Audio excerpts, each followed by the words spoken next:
Which actually brings me to another thing. Do you end up releasing most of your game ideas, or do you have like a bazillion that you sort of Wow. like just Yeah. Asher? Vincent Baker put out a cool document a while ago where he had a little grid of, how far projects got, and was one axis. And then another axis was how much he's let go of them or not. So there were some that were hardly done at all, but he hasn't let go of it, right? Yeah. And then there were others that were almost done, and everybody thought they were coming out tomorrow, and he said, screw it. I am not doing it. I've lost it. I don't care. And so I did it for myself, and a couple of things. I may have had a lot. I mean, a bunch of us did this. A bunch of us people who knew each other were excited by that little grid, and we made our own. Mine, I tend either to finish it and it's done and published, or I haven't worked on it very much and I'm still in there pitching. And then anything in between, I've given up on. So in other words, once I'm really on it, it finishes. But there's a lot of things that never quite got there. And I did a lot of work on those. I can think of 10 or 12 things that, if we go count down, we've got 8 published role-playing games. I've got, Sorcerer has 3 supplements, which are arguably considered solid texts of their own, right? I think I have all of those too. That's nice to know. Thank you. And then there's a bunch that I really would like to work on, but for one reason or another have said I can't.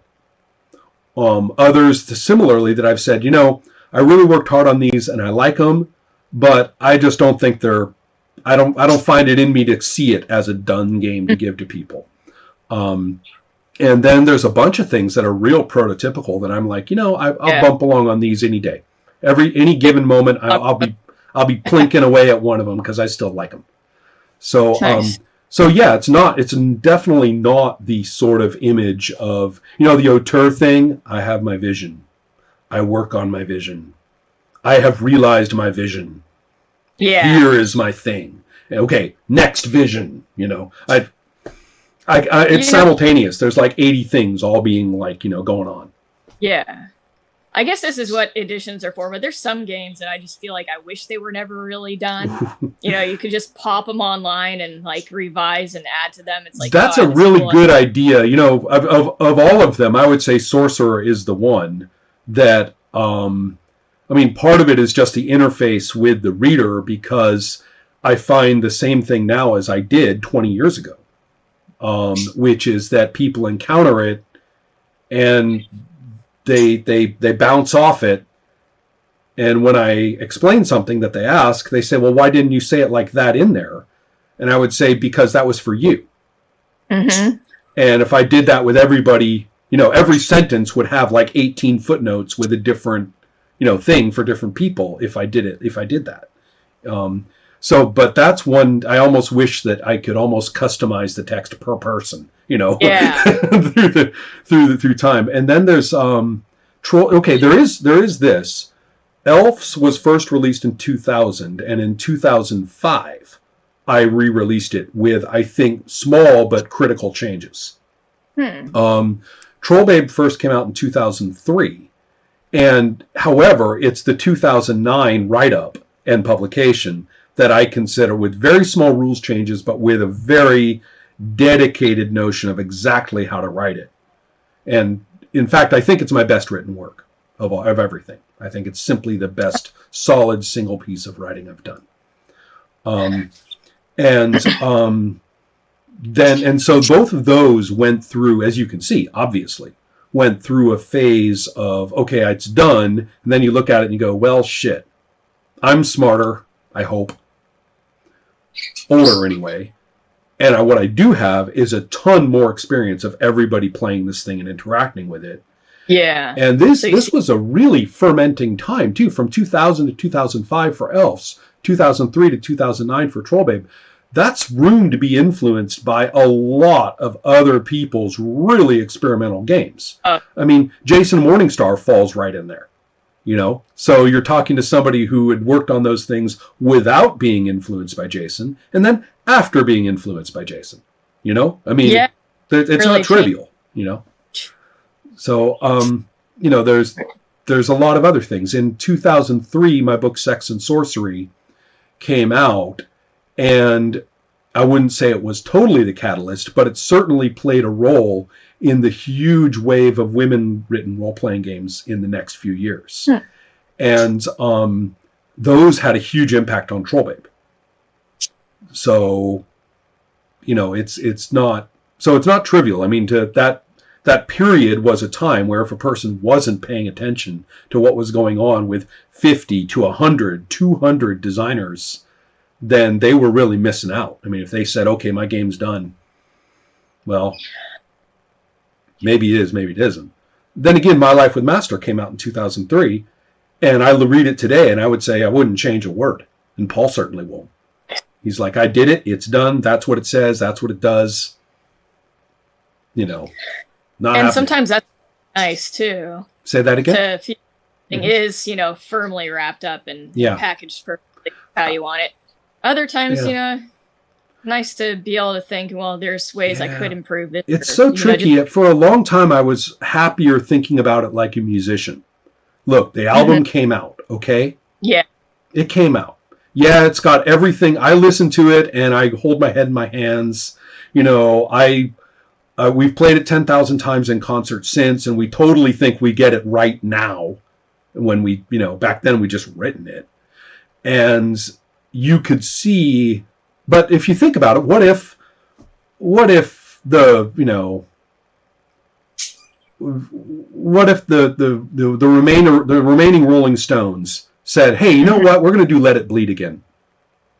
And they're kind of like, no, don't do Let It Bleed Again. What's wrong with you? It has its place in time. Right? But you could do every time you play it live. Well, and I guess I guess that's why I'm thinking of album as a product, right? Album as a thing, right? But yeah, you can always have an edition. Yeah.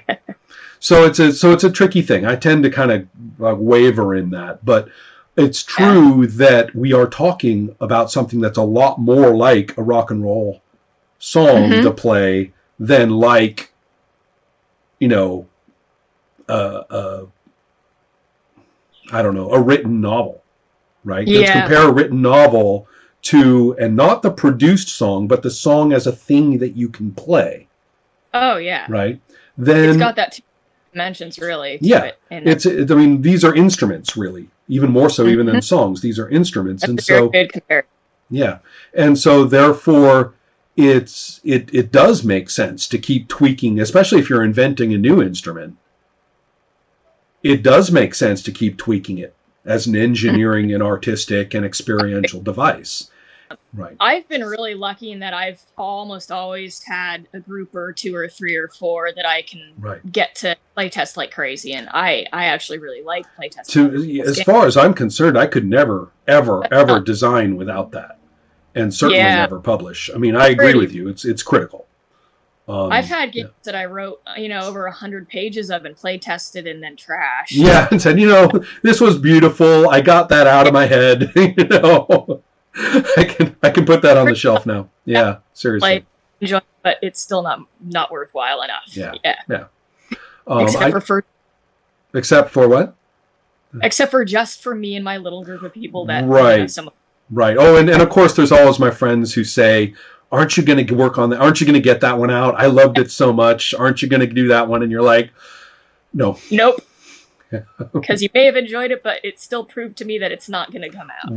Right. Yeah, exactly. The nature of that final sort of psycho push, which I think my now wife, could easily identify. She said, oh, God, he's got that look in his eye.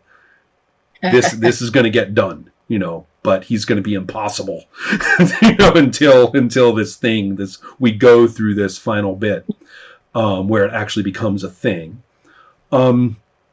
That's very hard to describe, and I'm not sure that I could ever manage to articulate it I can only share it with people who've done it themselves, and it's not magic, right? It's not like you're special. Yeah. It's in fact, I've been encouraging people for all these years that no, it's not magic, and you don't have to be special. You do have to be serious, but you don't have to be, it's not like I can't like take you into the Forge phone booth and dust you with the dust and then let you out. It's not going to happen.